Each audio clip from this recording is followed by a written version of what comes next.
Assalamualaikum warahmatullahi wabarakatuh. Alhamdulillahillazi amaruna bil ijtihadi wal i'tisam bihablillahil matin. Asyhadu an la ilaha illallah wahdahu la syarikalah iyyahu na'budu wa iyyahu nasta'in. Wa asyhadu anna sayyidana Muhammadan abduhu wa rasuluh al-mab'utsur rahmatan lil alamin. Amma ba'du. Pemirsa sahabat Usdun yang dirahmati Allah Subhanahu wa taala, tema kajian kali ini sangat sederhana mengenai hal yang sering terjadi di tengah masyarakat kita, yaitu tentang tahlilan. Kelihatannya permasalahan klasik, tapi tidak ada salahnya sebagai tambahan pengetahuan kita ulas di channel Sahabat Usdun pada kali ini. Temanya adalah 7 keutamaan tahlilan. 5 untuk yang diundang, 2 untuk yang mengundang. Jadi kalau boleh saya katakan, kita tidak berbicara ini bid'ah, ini tidak ada dasar hukumnya dan lain sebagainya. Yuk saksikan terus penjelasannya ini. Insya Allah antum yang mudah sekali membid'ahkan amalan orang lain, mudah-mudahan akan paham dengan penjelasan ini.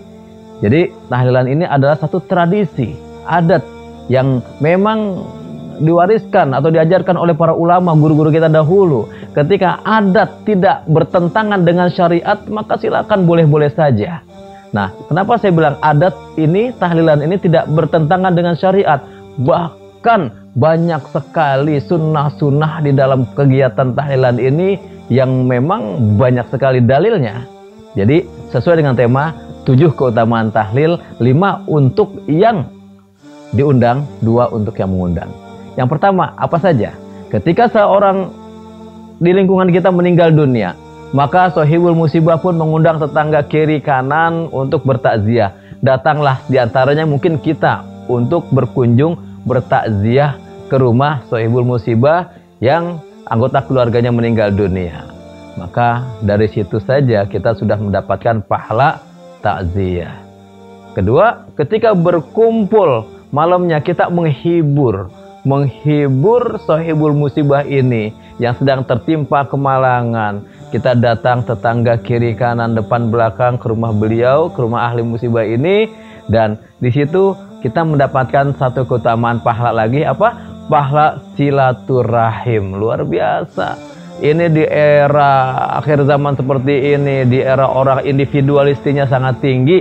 Kalau tidak ada budaya tahlilan, sepertinya sulit bagi warga tetangga kiri kanan bisa bertemu. Jujur, kadang kita bertemu pada saat momen-momen seperti ini saja dengan tetangga kiri kanan kita.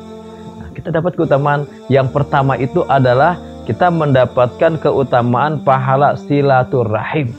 Tetangga kiri kanan bertemu di tempat sahibul musibah.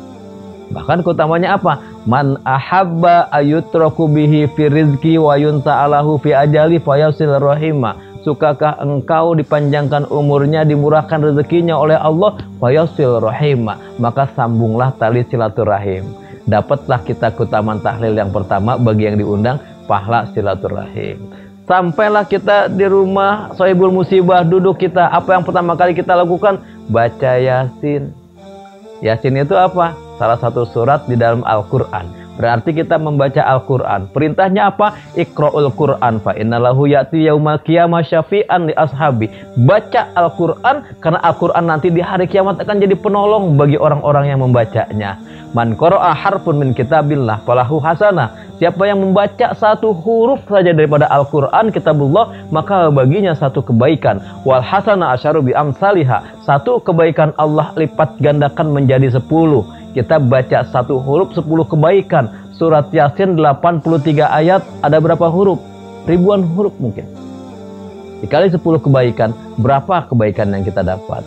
Kebaikan yang kedua, keutamaan yang kedua dari tahlil adalah kita mendapatkan keutamaan pahala membaca Al-Quran sebagai syafaat penolong di hari kiamat.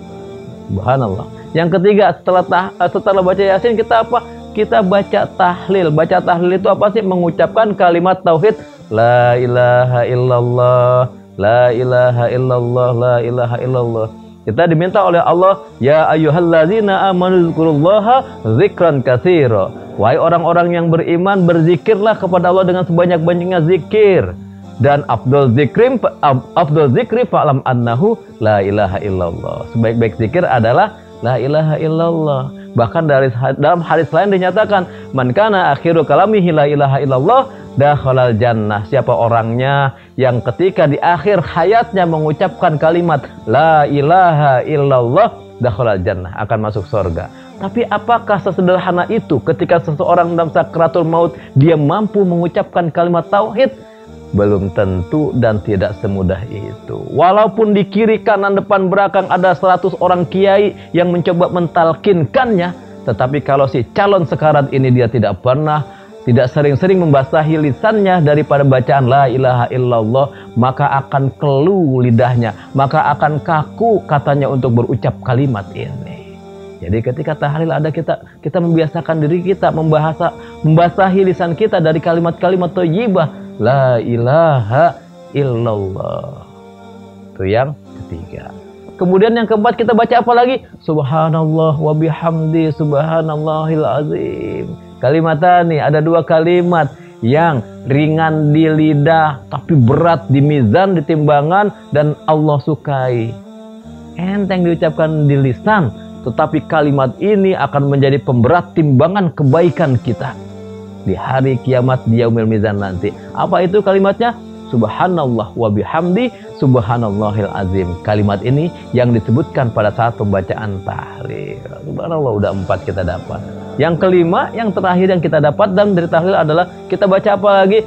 Kita membaca sholawat. Ya ayyuhalladzina amanu shollu alaihi wasallimu taslima. Banyak keutamaan sholawat yang mungkin nanti akan kita bahas pada segmen tersendiri.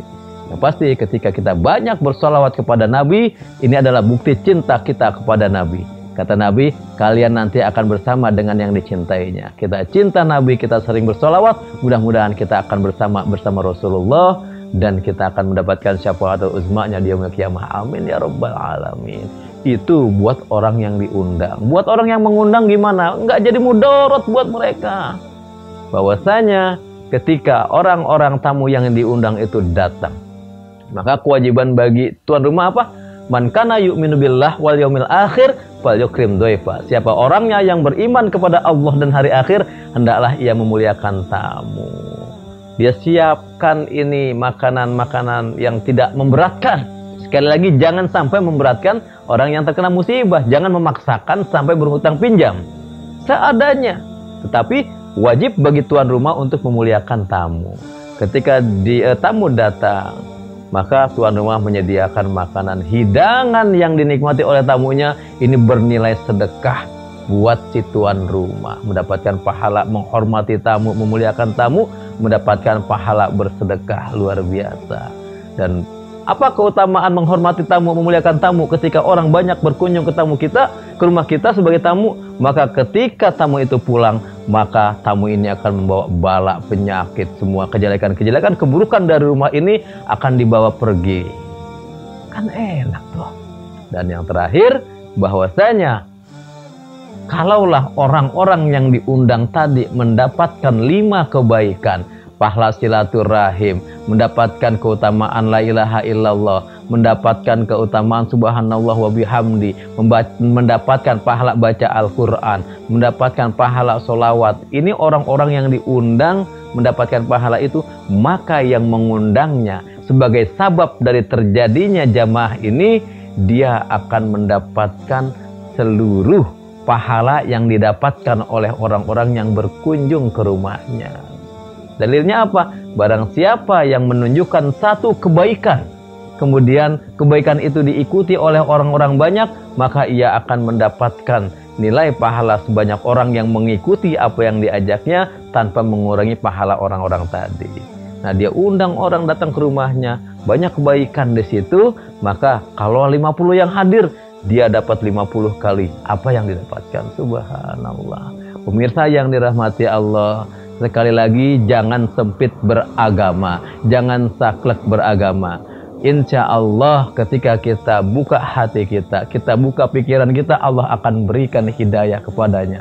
Barang siapa yang diberikan kebaikan, diperkenankan kebaikan oleh Allah, maka akan diberikan pemahaman agama kepadanya. Semoga bermanfaat. Wallahul muwaffiq ila aqwamit thoriq. Assalamualaikum warahmatullahi wabarakatuh.